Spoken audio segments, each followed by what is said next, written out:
you know you can trust Yahweh if you haven't ever been in a tight situation and then he shows up and delivers you? Hi, this is Barry Phillips with 10-Minute Torah, day number 2, the Torah portion, Shelach, Lecha, which means send for yourself. Again, we're still in Numbers, or Bimidbar, in chapter number 13, and we're dealing with the story of the spies that were sent to go up into the land and to figure out which was the best way to go. At least that was the theory upon which they were sent. Trusting Yah, we dealt with this a bit yesterday. Let's go a little bit further today. If you've never been pushed, if you've never been stressed, if you've never been significantly tested, then how do you know what you're made of? You can't. Until you've been thoroughly examined by some trial of life, some issue that really requires something from you more than just the average day's life. If you've never had to get on your knees and pray something through until you got an answer, you don't know who you are. Some of you know what I'm talking about. You don't have to be a pastor or a rabbi or some kind of leadership someone to have experienced this. You can be the average, ordinary, everyday person. And in all honesty, that's what leaders and rabbis and others are. They just do it out front. Everybody can get into a situation where it's going to take some spiritual muscle to get yourself through this.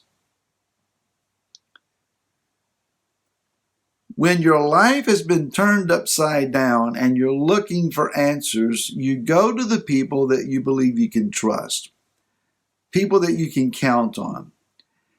And more often than not, we turn to people that have been through similar situations in life themselves, or by some means their life experiences and their overcoming through them has garnered them some sense of honor and respect. In other words, when you've gotten your fresh wound, you go to somebody else that's got a scar for healing. Your scars tell those that look at you, I experienced it and I survived. I'm still here. Your scars are badges of honor and perseverance and endurance. They're also indicators that while it may have cost you pain, someone got you through that. Trusting Yah does not mean that you'll never have a test. Trusting Him does not mean you'll never have a challenge, or your heart won't be broke, or your life won't be turned upside down.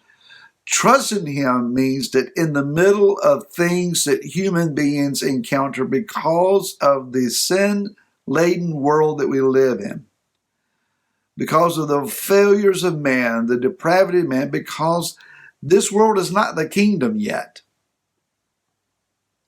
This is the world that Adam and Chava chose to bring to us. This life is filled with challenges, and it's going to hurt at times. We laugh, we rejoice, we celebrate, we cry, we weep, and we get our heart broken. And in the middle of all of that, good, bad, and otherwise, Yah stands as an anchor, a sense of security, a sense of stability, one of hope, one of compassion, one of encouragement, instruction, direction.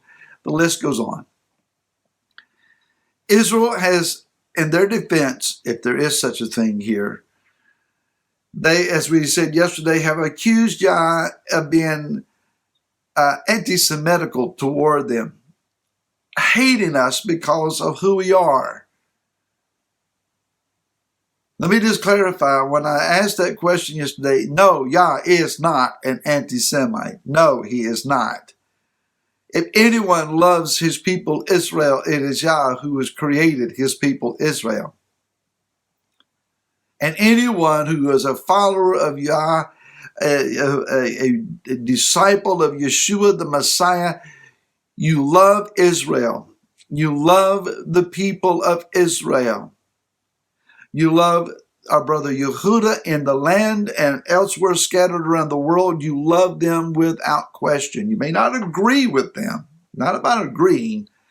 You love them and you pray for their benefit and their increase. You love those that are a part of the dispersed tribes that we have no knowledge of. We're only finding ourselves. We're only beginning to awaken and understand who we are. And you love people. Let me just say very plainly, Yah loves you and he loves people around you. He even loves those that you don't love yourself. He loves us. His love does not excuse us, however, and he wants to develop a real and righteous relationship with us. That requires you and I being real with him and dealing with our stuff. Now, Yah was trying to reveal himself, not just trying, he was revealing himself to his people Israel in the wilderness. Out of their stark disobedience, out of their abject rebellion and hard-heartedness, fire burned on the edge of the camp in last week's Torah portion and burned some. Others had been stricken down with plagues.